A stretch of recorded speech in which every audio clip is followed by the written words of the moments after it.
wonderful to see everybody back, even though it is in these little squares on the computer. It's nice to see all of you all. How are you all doing?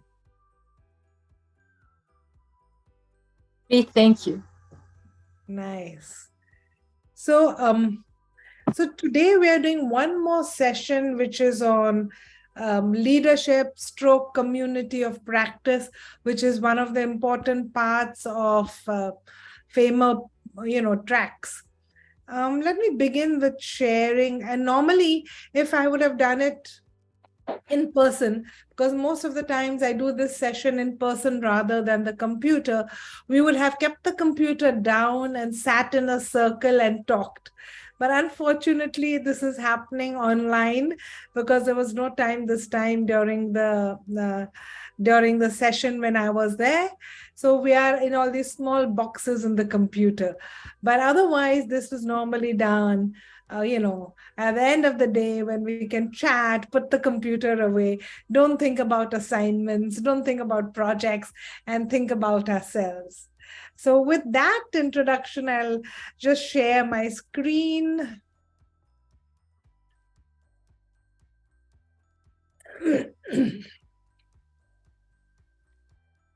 All right.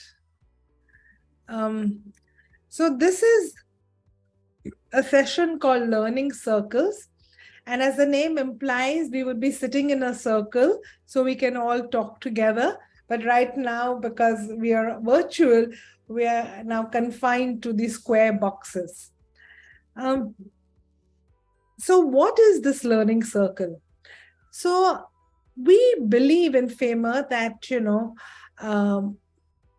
one of the good things about people getting together is that they form a community or a people knowing each other well, because at FAMER, we're trying to create a community of leaders for health professionals for the 21st century.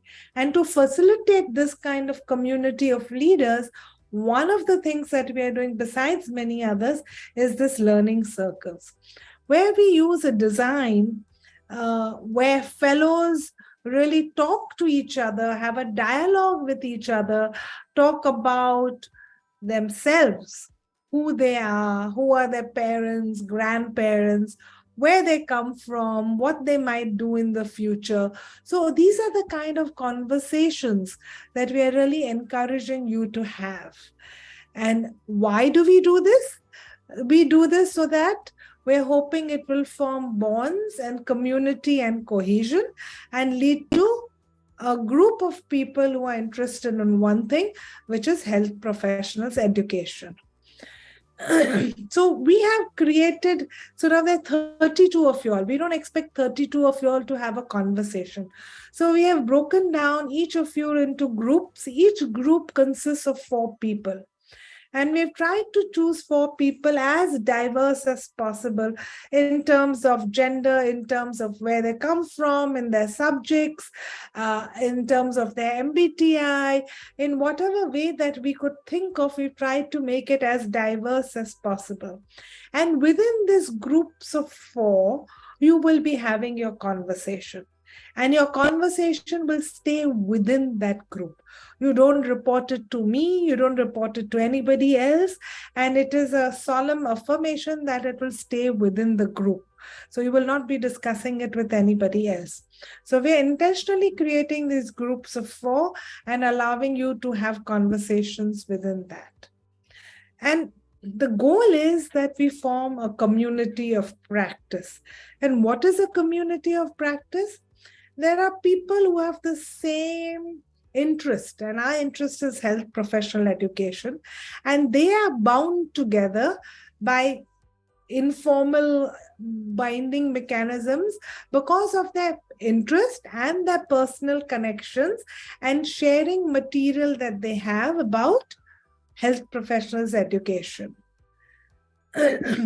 So this kind of strategy can help in people from various paths to come together, form bonds, and help each other to come to better understanding, to share material, to solve problems, to learn from each other, and develop skills together and from each other. So Wegner is the first person who talked of community of practice. If you remember when we first started our FAMER Institute in Egypt, in Cairo, we talked about, that we have, of course, educational research, we have educational methods, we have project management and evaluation, and we have leadership. And all this is surrounded within cultural humility and community of practice. So we keep talking about community of practice. And what do we really mean? When we say community of practice, as Wegner has described it, these are people who share a common interest, concern, or passion. And because they share this common passion, they learn how to do things in this better. And not only do they learn, they share their learning so people learn together. So this group who is doing things together will learn from each other. And unlike other people in the community or other people in your college, you all, because of your commitment to health professional education, will value what you're learning together and from each other. And as you go ahead, you will help each other and share information each other. So the whole group builds relationships and becomes more competent as time goes. So this is a community of practice. So we are looking for community of practice, which is people who are interested in health professional education. I'm sure you all are, others they wouldn't be doing FAMER. And from this health professional education, we are hoping that you all form a network of people who raise and learn their competency and improve their competency in this field of health professional education, not only individually, but collectively. And that is a community of practice. Does that make sense? Any questions about what is a community of practice? If you have, please put it in the chat or put your hand up so I know that you've not understood this concept. Has everybody understood what is a community of practice? Yes, any clarifications, any questions? All right. No, I don't see any hands. So I'll go ahead. Okay. So now we as a group are starting our learning community. So it begins with a learning circle. And every learning circle usually begins by reading quotes. And why are we reading quotations? Because one, it helps us to get mindful about our thoughts. It helps us to focus. It helps us to slow down. Everybody's been running around. I have to finish my work and join this FAMER meeting. I have something to do at home to cook. I have something else to do somewhere. So all of us are so caught up in everything that we are doing that we want you to leave all that aside and spend the next 1.5 hours just thinking about this. So before we really do anything else, we will just begin with some quotations. So I will put up one quotation at a time, and I'll just ask you, as I see you on the screen, to read that quotation. All right? So on my screen, the first person I can see is Dina Adele. Will you please read this? So many of us don't know our own story, a story about who we are, not what we have done, about what we have faced to build what we have built, what we have drawn on and risked to do it, what we have felt, thought, feared, and discovered through the events in our lives. The real story that belongs to us alone. Stories are someone's experiences of the events of their life. They are not the events themselves. Thank you.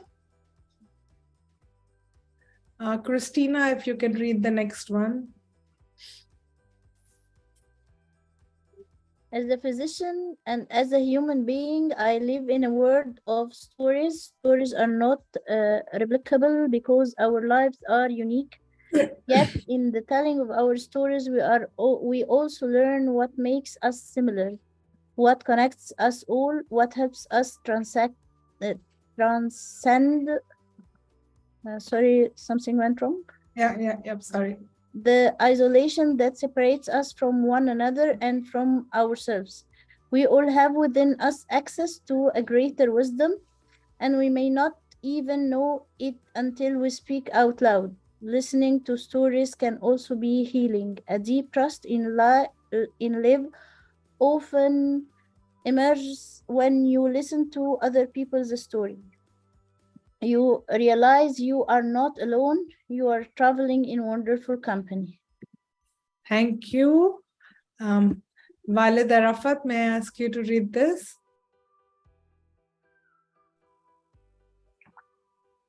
Listening is one of the skills required for good conversation. Slowing down is a second. Most of us work in places where we don't have time to sit together and think. We rush in and out of meeting where we make hurried, not thoughtful decision. I hope we can notice what we are losing in our day-to-day life, in our community, in our world. I hope we will be brave enough to slow things down. If we want our world to be different, our first act needs to be reclaiming time to think. Nothing will change for the better until we do that. Thank you. And Lamia, can I ask you to read the next one? Yes, we have to show down.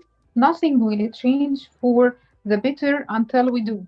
We need time to think, to learn, to get to know each other.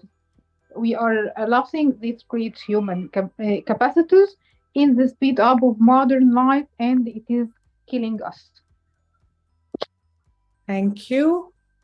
And can I ask Alia Daifala to read the next one?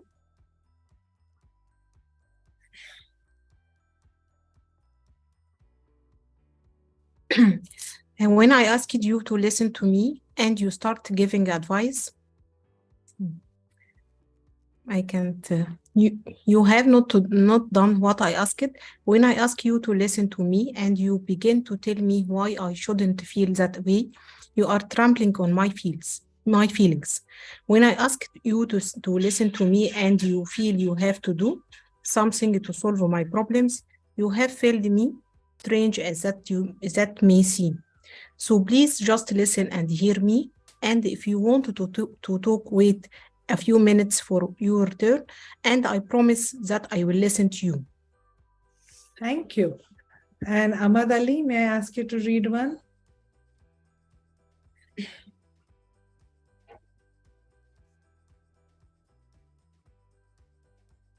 Ahmad?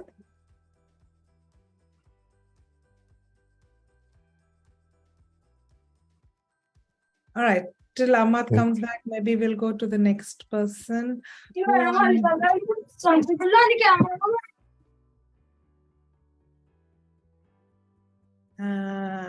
right, I can't see Ahmad there. So then I'll ask Aisha Nasef to read, please. Yes. Before there were meeting, planning process, or any other technique, there was a conversation, people sitting around, interested in each other, talking together. We are reawakening an ancient practice, a way of being together that all humans remember. People want to tell their stories and they are willing to listen to yours. Thank you. Can I ask Aisha to read the next one? Yes, we attend a conference or meeting for our own purposes, for what I can get out of this. Conversation is different. Good conversation connect us at a deeper level. As we share our different human experiences, we discover a sense of unity. And as an added joy, we also discover our collective wisdom. We suddenly see how we can be wise together. Thank you. And Shireen?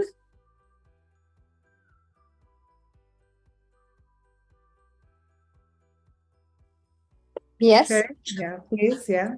Uh, Someone might say that things like talking and listening are important, but they don't cause change. I would differ.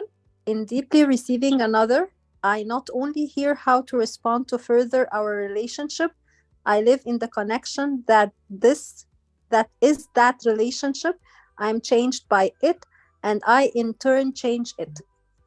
Thank you, Sherry. And You're welcome. if I may ask Baja to read the next one. Yes. Speed in work has compensation. Speed gets noticed. Speed is praised by others when it becomes all-consuming. Speed is the ultimate difference, the antidote to stopping and really looking. The great tragedy of speed as an answer to the responsibilities of accidents is that very soon we cannot recognize anything or anyone not traveling at the same velocity as we are. We see only those moving in the same whirling orbit and only those moving with the same urgency. We start to lose sight of colleagues who are moving at a slower pace, and we start to lose sight of the bigger, slower cycles that underlay our work. Just as seriously, we begin to leave behind the parts of our own selves that limit a little the vulnerabilities that actually gives us color and character. Thank you. And if I can ask Drala to read that, please.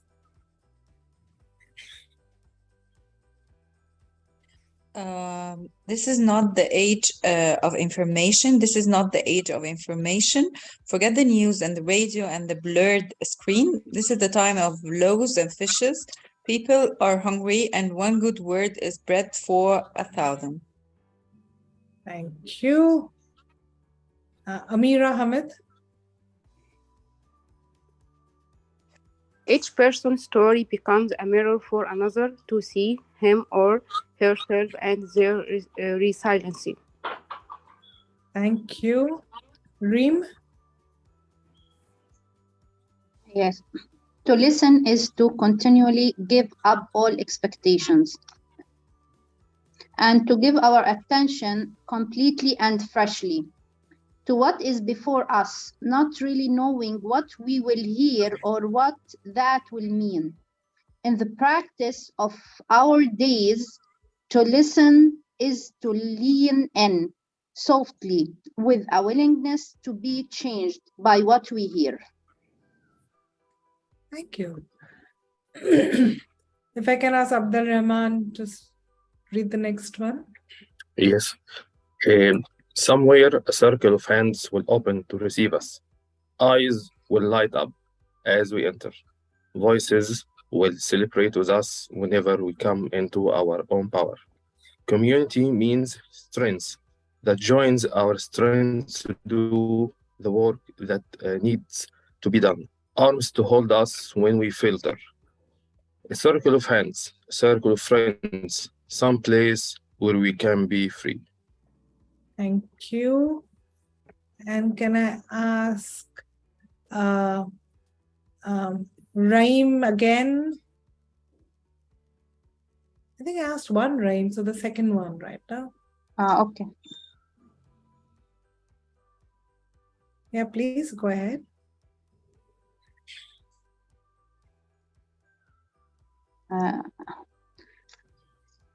When someone deeply listens to you, it's like holding out a dented cup you have had since childhood and watching it fill up with cold, fresh water.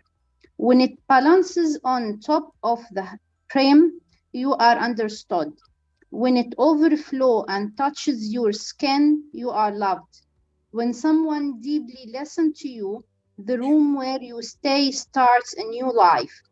And the place where you wrote your first poem begin to glow in your mind's eye. It's as gold has been discovered. When someone deeply listens to you, your bare feet are on the earth. And a beloved land that seemed distant is now at home with you, within you. Thank you. Dina Said? Yes. Today's diversity means not only that more people participate in decision making, but that the new players bring different backgrounds and expectations to the table. Dialogue used to be simpler to do because we shared frameworks. You just do it, but we can no longer just do it. Reaching mutual understanding through dialogue doesn't come naturally to us anymore. Thank you. And if I can ask Armani Mustafa to read this, please. When you are with other people sharing stories, you realize that some people have problems harder than yours. You can learn something from others. Thank you. Marmar Mustafa? Yes. Listening to others is an act of emotional generosity. Plus, when we listen deeply to another person's experience, something gets very quiet and peaceful inside. Simple eye contact, along with a caring, tell me your story, can go a long way towards diminishing someone's feelings of alienation and aloneness. Okay. Hala Ahmad?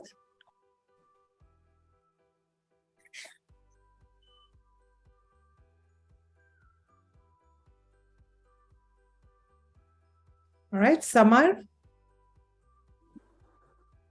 Yes. Each of us has a unique life story that provides us with our concept of who we are and who we fit into the world. Stories are interpretations of life in which the meaning of life is spelled out. In telling them, we make sense of life. Thank you. Amira Fauzi? Yes. Be intrigued by the difference you hear, expect to be surprised, treasure curiosity more than certainty. Remember, you don't fear people whose story you know. Real listening always bring people closer together. Thank you. Marwa?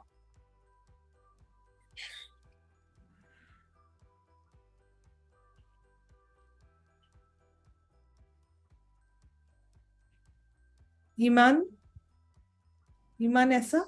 Oh, I'm here. I'm just not getting the screen. I'm so sorry. Oh, now did you get I'm it? so sorry. I'm just not getting the screen. I'm so sorry. I don't know. All right, no problem. You can yet listen to us even if you don't get the screen. We'll go to the next person. Don't worry at all. All right. So the next person on my screen was Gada Hussein. Okay. Feelings of worth can flourish only in an atmosphere where individual differences are appreciated, mistakes are tolerated, communication is open, and rules are flexible, the kind of atmosphere that is found in a nurturing family. Thank you. Rehab? Yes. Story serves as the foundation of our existence. Our worldviews are permeated with stories about ourselves, our abilities, limitation, our relationship to others, our families and communities, culture, nations, race, gender, and so on. I see story as a multi-layered force that shapes our core beliefs and attitude, decides our priorities, and influences our thinking and feeling process, like the invisible operating system of our life. On the other hand, it is distributing to acknowledgement that we are driven by stories that live below our awareness. And on the other hand, the transformational power resides Therefore, if we can shift the story, we can change the world. Chris Jordan, artist and photographer. Thank you. I'm not sure who's soft zone, but if you can go ahead and read it. It says Okay. soft. Yeah. No, I'm not soft. I'm Yasmin. Okay. Hi. Hello. Okay. So the horizon of the present is being continually formed. In that, we have continually to test all our prejudices. An important part of that testing is the encounter with the past and understanding of the tradition from which we come. In a tradition, this process of fusion is continually going on for the old and the new, continually growing together to make something of the living value, without either being explicitly distinguished from the other. Gadamer. Thank you. If I can read Dr. Manal to read this. I'm sorry, I'm driving right now. I All couldn't right, hear. yeah. Okay. We don't want you to Sorry. get an accident. You please concentrate on the road and listen to us. All right. Thank you. Thank you. I can see someone, but the name is in Arabic and I'm not sure. It's Dr. Hani. Dr. Hani, his name written in Arabic. Hani. Hello, Okay, Professor. yeah. How are you? How are you? Yes, Nice Dr. Hani. to see you and hear from you again. Yes, Dr. Hani. Yes, feelings of worth can flourish only in an atmosphere where individual differences are appreciated. Mistakes are tolerated. Communication is open and rules are flexible, the kind of atmosphere that is found in a nurturing family. Virginia Still. Thank you. So are You're there welcome. anybody else who is there and not got a chance and can see the screen or is in a position to read? Please go ahead. Yeah, I am here. Yeah, Marwa. please. For last, I Marwa. got the screen. Yeah. Come. Stories penetrate human understanding more deeply than the intellect. They engage feelings. All learning involves emotion as well as cognitive engagement. The deeper the emotion, the deeper the learning. I like this very much because I believe in that. See, you got the right one, just what you Yeah. believe. Yes. Very good, Mara. Thank you. Anyone else who would like to go and read who's not got a chance to read yet? Yes, this is Alia. Yeah, hi. Okay. Some of us need to discover that we will not begin to live more fully until we have the courage to do and see and taste and experience much less than usual. There are times then when, in order to keep ourselves in existence at all, we simply have to sit back for a while and do nothing. And for a man who has let himself be drawn completely out of himself by his activity, nothing is more difficult than to sit still and rest. Doing nothing at all, the very act of resting is the hardest and most courageous act he can perform. Thomas Merton. Thank you. Anyone else? I think Hamdi has also just joined. Hamdi, if you want to go ahead and read this.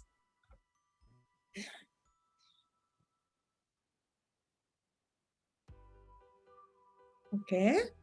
Anyone else left to read and can access this and is in a position to read without getting into an accident? Please go ahead. When you are with other people sharing stories, you realize that some people have problems harder than yours. You can learn something from others. Thank you, Walid. All right. Stories show a path, shine a light on our way, teach us how to see, remind us of the greatest of human possibilities. We're invited to laugh, to awaken, to join our journey with others. Their stories are our stories. They have the power to touch us, move us, and to inspire us.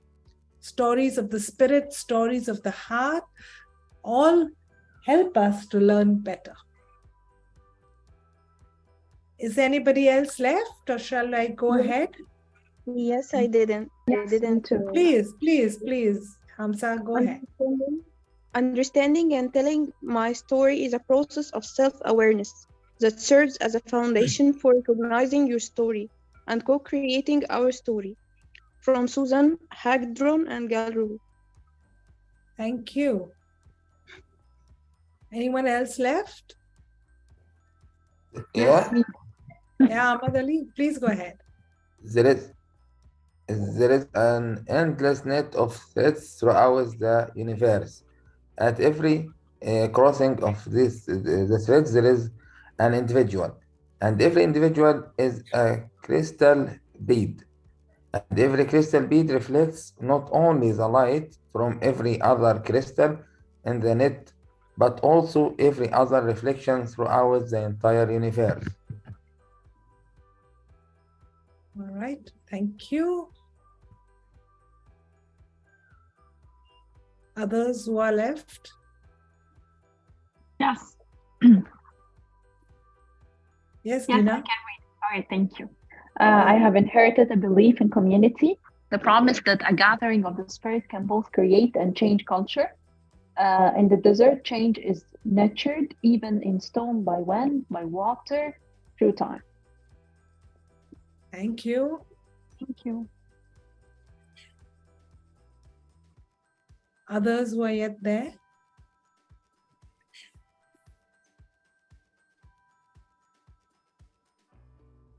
All right. So after nourishment, shelter, and companionship, stories are the things we need most in the world. And that's by Philip Pullman. Stories can conquer fear.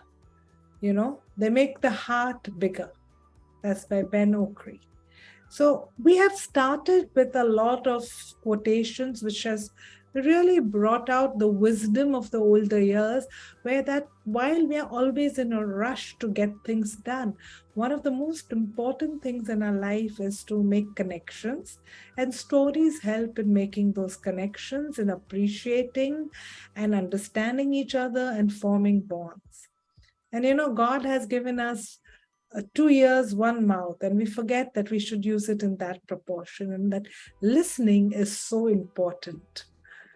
Now, the objective of this session is not only to understand yourself better by telling your story and by listening to the other stories, appreciate at a deeper level that how all of us, 32 fellows, we have so many differences, culturally, but yet there are a lot of commonalities amongst all of you all.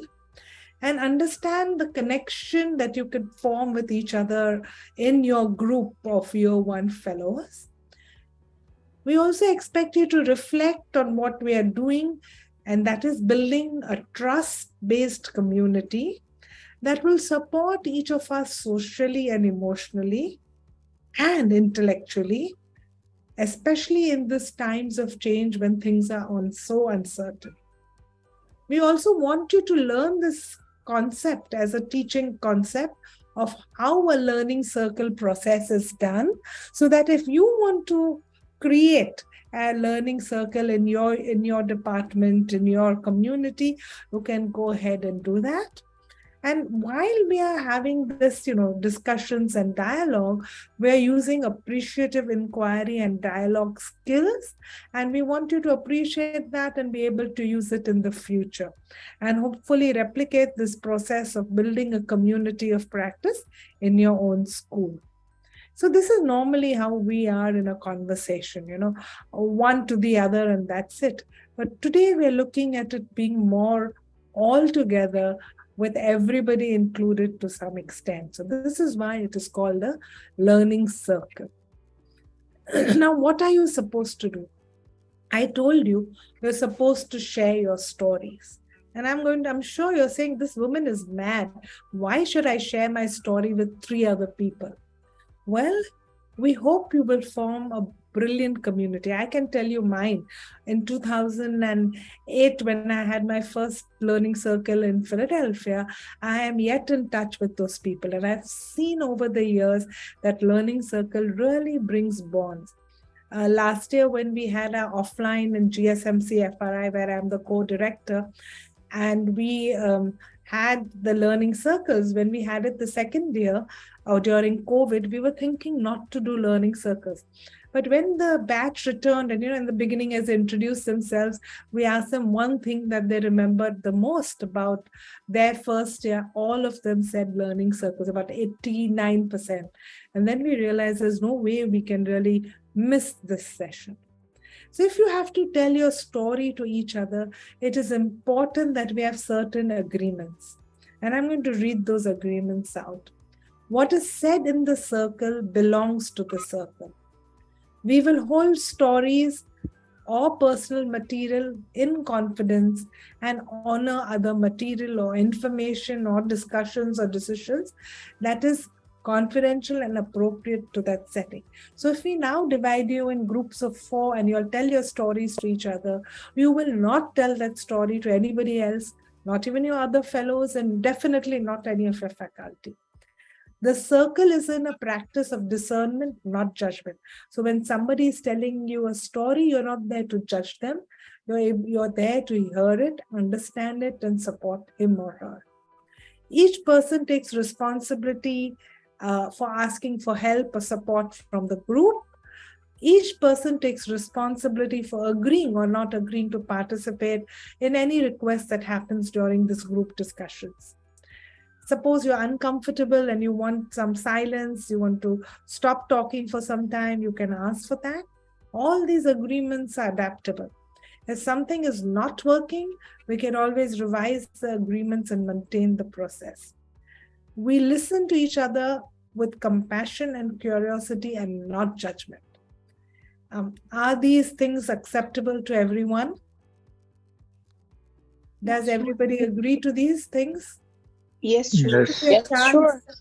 Yeah, this is your chance to disagree. Huh? If you don't say anything now, I presume it is yes. All right. Now that I see that nobody said no, let me show you the groups that we have made. Okay? These are the groups that we have made. Have a look at it. You can just take a picture. You will know what are the groups, because now, as soon as I finish speaking in the next 2-3 minutes, Hamza will be putting you in the group. So these are your groups. All right? And what are you supposed to do in your group? When you go now in your group for the next 80 minutes, it will begin with each person will interview another person. So suppose there is A, B, C, D. A will interview B, B will interview C, C will interview D, and D will interview A. All right? So everyone gets a chance to be the interviewer and the interviewee. And what is the interview? You're going to ask the person to tell their story fully. You will listen to it carefully and don't interrupt. We think it will take 15 to 20 minutes. Avoid asking questions, only ask for clarifications. And what are the questions? These are the questions that we have framed in an appreciative inquiry manner. What is appreciative inquiry? Is a format where we start with positive, strength-based approach and we ask questions to get the best out of people. So for the next 15 to 20 minutes, I'm expecting, though I've said 30, I think 15 to 20 minutes per person is usually enough. So there'll be 2 questions you'll be asking everybody. The first question, and this is the questions about the tree of life. Tell me about your roots. Who are your ancestors? Who are your grandparents? How have they influenced and impacted your life? Tell me about an exceptional moment where you came to understand the legacy of family or ancestry that you carry forward. Tell your story in all the rich detail you can provide. So you see, these are very personal stories.